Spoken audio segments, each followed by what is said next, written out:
લગ્નમાં તો આવ્યા જ છે, પણ આ રિસોર્ટમાં આપણે સ્પેશિયલ આવી ન શકે. એટલે દેવાંશીન પપ્પા કે છોકરાઓને પિકનિક થઈ જાય, એટલે આપણે લગ્ન કરીને પછી લગ્નથી નજીક થાય, એટલે આપણે વહી આવવાનું છે અહીંયા રિસોર્ટમાં જ.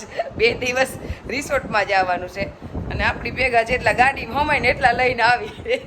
કારણ કે આમાં એવું છે કે આપણે દેવાંશીન પપ્પા મામા એક, એટલે ના તો પડાય નહીં, ભાણક્યું તો ભેગી હોય જ.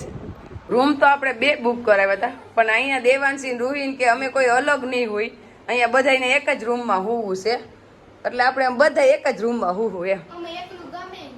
તો એકલું ગમે નહીં, એટલે આપણે અમારી વેદાંશી તો લગભગ હવે પછી અમારી ભેગી જ હોય, અને કૃતિકા બેને ભેગા જ હોય. કોફી પીવી છે દેવાંશ તારે?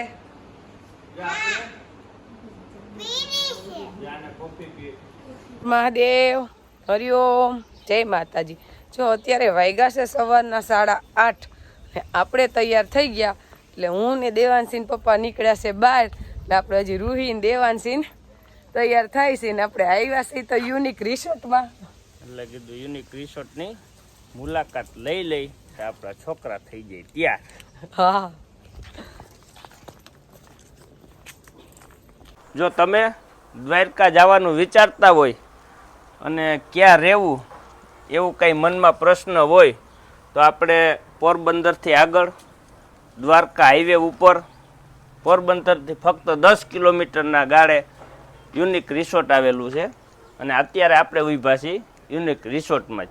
એટલે અહીંની જે સુવિધા છે બધી એ આપણે તમને બતાડી, કારણ કે આપણે તો અહીંયા વારંવાર આવતા હોય, લાભ મળે અને આવવું હોય આ બાજુ તો આપણે મુલાકાત લઈ.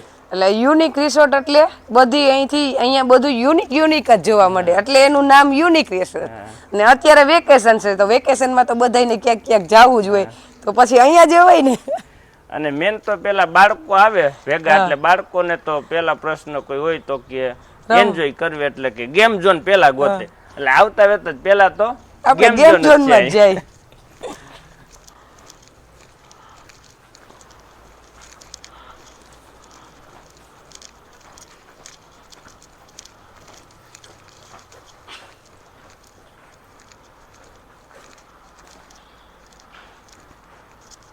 બાળકોને બધી રમવાનું છે, કઈ ઘટે નહીં એવું.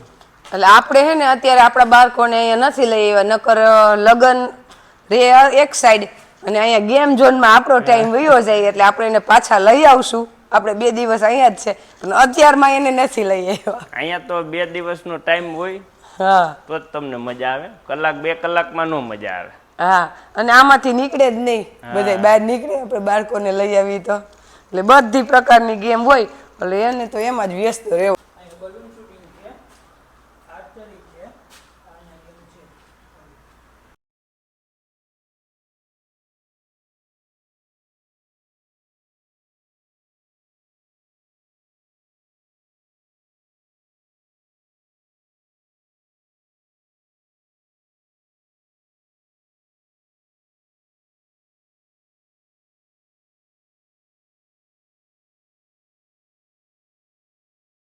હવે આપણે જાય ચિલ્ડ્રન પાર્કમાં. અહીંયા તો ખાસ તો આપણે બાળકોને વેકેશનની મજા લેવાનું આવવાનું જ છે, અને વેકેશન તો લગભગ બધા એના હાટું જ ફરવા જતા હોય, બાળકો હાટું જ. એમાં કઈ ઘટે જ નહીં. આપણી દેવાંશી રૂહીની તો અહીંયા જો કે હિંચકા ખાઈ ગઈ છે અને રમી ગઈ છે. ઈ તો એમ જ કે પપ્પા આપણે લગ્નમાં નથી જવું, આપણે અહીંયા રોકાવું છે. બાળકોને જ મજા આવે ખરેખર તો, અને આપણે મજા જ આવે, પણ બાળકોને ટાઈમ વહી જાય એમ. અહીંયા અત્યારે વેકેશન હોય એટલે શું હોય કે અત્યારના બાળકોનું જીવન એવું છે કે કહેવાય છે કે ભાર વગરનું ભણતર, પણ ભાર વગરનું નથી, ભાર એટલો છે કે ઉચકી શકે નહીં, એટલે લઈ આવવાના છે. ભાર બહુ આવી ગયો છે બાળકોને, કેજી થી માંડીને એને રમવાનો તો ટાઈમ જ નથી, ભણવું ટ્યુશન ને બધું. એટલે આપણે બાળકોને મૂવીઝ જોવું હોય તો અહીંયા ઓપન થિયેટર છે, કારણ કે ખુલ્લી આકાશની મોજ માણવાની અને મૂવીઝ જોવાનું, એટલે એ મજા તો બહુ જ આવે. અને આનો અમુક લિમિટ હોય કે 40 કે 50 જણા હોય તો જ આ થિયેટર ચાલુ થાય, કે પછી 2-5 જણા હોય ને તો ન થાય. પણ તમે વેકેશનમાં આવો તો અહીંયા માણસો હોય જ, એટલે તમને હોમ થિયેટરનો લાભ મળે એમ. બોક્સ ક્રિકેટ એટલે બોલ ક્યાંય બાયણે જાય નહીં, અને બાળકો આમાં ને આમાં એનો ટાઈમ કાઢે ને એન્જોય કરે. અને અહીંયા બેટ બોલ તો ઓફિસ માંથી આપે છે, મળી જાય. કારણ કે અહીંયા હોય જ, એટલે તમે જાઓ તો તમને અહીંયા મળી જાય ને રમી શકો અહીંયા, એમાં કઈ ઘટે જ નહીં. યુનિક ની તો વાત જ ન થાય. વાત જ ન થાય. હું તો એમ કહું છું કઈ રોકાઈ જાય 10 દિવસ તો થાય એમ કરી પાછો પ્લાન કરીને આવી. બીજું જો અત્યારે આપણે આવી ગયા નાના પાર્ટી પ્લોટમાં, એટલે કે આપણે જન્મદિવસ હોય, કોઈ નાના મોટી પાર્ટી દેવાની હોય, કોઈ સિંગર બોલાવો હોય તમારે, તો અહીંયા સ્ટેજની પણ સુવિધા છે ને બહુ મજા આવે એવું છે. કારણ કે જો અહીંયા સિંગરનું સ્ટેજ ગોઠવેલું જ છે, તો તમારે કોઈ સિંગર બોલાવીને ગીત ગવડાવવા હોય અને એન્જોય કરવી તો એ અહીં કરી શકો. અહીંની તો વાત જ અનોખી છે. તમને શું લાગે છે, ડુંગર છે? મને તો ડુંગર જ લાગે કે કુદરતી દ્રશ્ય હોય ને, આમ ડુંગરનું એવું બનાવ્યું છે. ડુંગર નથી તો આની વાત તો યુનિક જ છે. ઈ પાછી આપને ખબર નથી હો ભાઈ. તો સ્વિમિંગ પુલ બાજુ જાય ત્યારે એની ખાસિયત ખબર પડશે. ભાઈને હું અંદર હું ઈ નથી ખબર. હાલો બતાવો, હાલો. યુનિક જ હોય, ઈ તો કહું છું એ બધું યુનિક જ છે એમ. ના કેમ આપણે આવી ગયા ડુંગરની વાહે, અને ડુંગરની વાહે તો આવ્યો સ્વિમિંગ પુલ. ઓહો, કઈ ઘટે નહીં હો ભાઈ. અત્યારે ઉનાળામાં તો સ્વિમિંગ પુલ બહુ જ ગમે એમ. હવે આપણે દેવાનસિંહ રૂહેને તો હજી બાઈને નથી રૂમમાંથી લેવા, નકર તો એ પેલા તો કે અમારે નાવું હોય અહીંયા, બાથરૂમમાં નથી નાવું. એટલે આપણે નાના બાળકો માટે નાનો સ્વિમિંગ પુલ છે ને આ મોટા માટે ડુંગરની ખાસિયત છે. આ ચેન્જિંગ રૂમ છે, આ ડુંગર નથી. હા, આ તો એવું અલગ જ. આવતી વખતે આવ્યા ત્યારે આપણે અહીંયા નહોતા ગયા.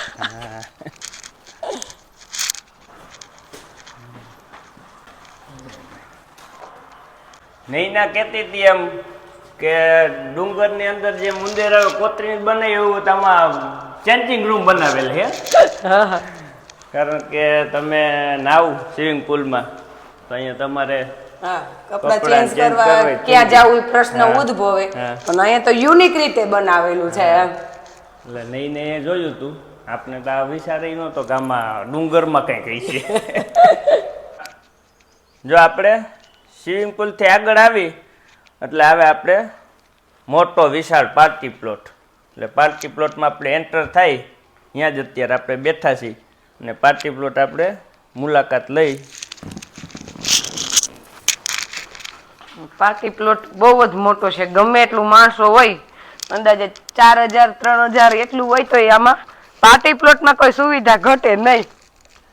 બાપુ હો તારું પણ સેજ એવડો જોવો ને. હા, 4-5 હજાર માણસની કેપેસિટી વાળો છે આ. હા, અને અહીંયા ઘણા લગન કે રાખતા જ હોય એમ. આપણે દિવ્યેશભાઈને પૂછ્યું હતું તો એમ કહેતા હતા કે લગભગ 200 લગ્ન તો અહીંયા એને કરી નાખ્યા છે આ પાર્ટી પ્લોટમાં.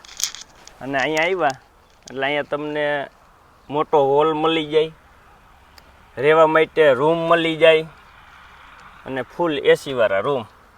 એટલે હોલ સુવિધા કોઈ જાતની કંઈ કમી જ નંબરે એમ. પાર્ટી પ્લોટમાં મેઇન પ્રશ્ન હોય કે રૂમનો. થોડીક વાર કોઈ ઠાઈકું આરામ કરવો આ તે, એટલે રૂમની જરૂર પડે. પણ અહીંયા તો એ સુવિધા છે, જો હમણાં જ નવા 5 રૂમ બન્યા, ટોટલી સુવિધા અને ફૂલ એસી વાળા. તમને ગરમી ન થાય આવો ને, એટલે મેઇન પ્રશ્ન. કારણ કે એક તો પોરબંદર એરિયો એટલે દરિયાનો કાંઠો, એટલે બહારનું વાતાવરણ ઠંડુ, પણ તમને અંદર ગરમી ન થવા દે. આ યુનિક વાળા એવું એનું આયોજન છે, બધું કઈ ઘટે નહીં ને એવું. આપણે આખા યુનિક રિસોર્ટની મુલાકાત લીધી, પણ આપણે દેવાંશી રૂહીનો ફોન આવી ગયો એટલે હવે આપણે રૂમે જાય. એટલે હવે આ બધાય રૂમ જ છે. જે આપણે સ્વિમિંગ પુલ છે એની ફરતે માથે અહીંયા બધા રૂમ જ છે, અને બધાય ફૂલ એસી વાળા, કુદરતી સૌંદર્યથી ભરપૂર, કાંઈ ઘટે નહીં. તમે રૂમની બાઈને નીકળો તમને એમ લાગે કે જઈને આપણે કાશ્મીરમાં આવ્યા. આવું વાતાવરણ ઊભું કરેલું છે. એટલે આપણે રૂમે જઈ અને ત્યાંની તમને મુલાકાત કરાવી.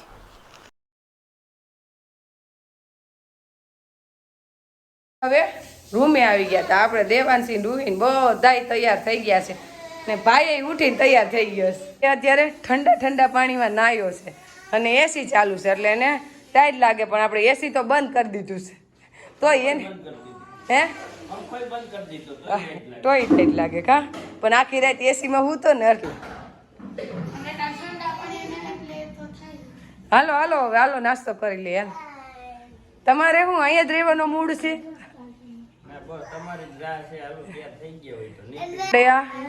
યુનિક રિસોર્ટ નું બાથરૂમ જોવાનું તો બાકી જઈ ગયું. એ તો એકદમ યુનિક છે. હાલો હાલો. જો આપણે બાથરૂમમાં તો કઈ ઘટે નહીં.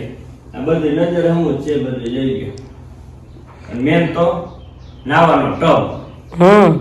જો કે આપણે તો નથી નાયા, કારણ કે એવું આપણે પાસે ટાઈમ અત્યારે નથી. છોકરા હે જાજા એટલે વર્ગે તો એક પછી એક 2 કલાક વહી જાય. અને સ્વિમિંગ પુલ છે એટલે અહીંયા કઈ ટબ ની નાવાની જરૂર નથી આપણે. પણ બાથરૂમ આપણા ઘર જેવું છે. હા યુનિક જ કહું છું તો ખરા. જો તમારે નાવા માટે જેલ અને માથું ધોવા માટે શેમ્પુ પણ રાખેલું જ છે. એટલે તમારે કઈ શેમ્પુ લઈ આવવાનું, બ્રશ, કોલગેટ, ટોટલી વસ્તુ ઘરેથી કઈ લઈ આવવાનું જ નહીં.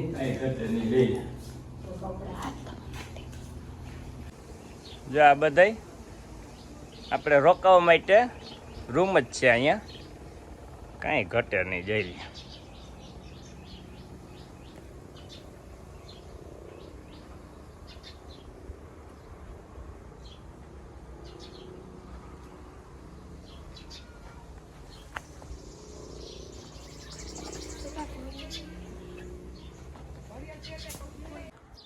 જો હવે બધાય નીંદર કરી કરીને ધરાણા અને હવે ત્યાં ભૂખ્યા એટલે બધા આવ્યા નાસ્તો કરવા.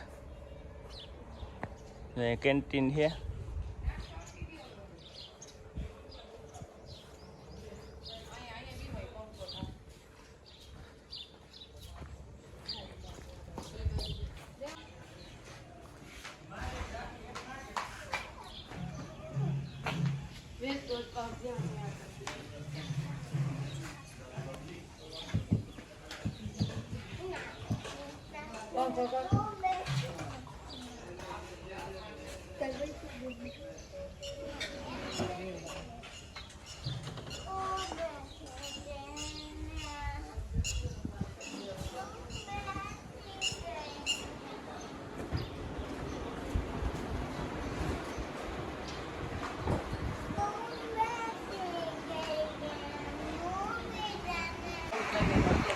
નાસ્તો આવી ગયો અને નાસ્તો કરીને પછી હવે નીકળો તમે પાલખરા જવા.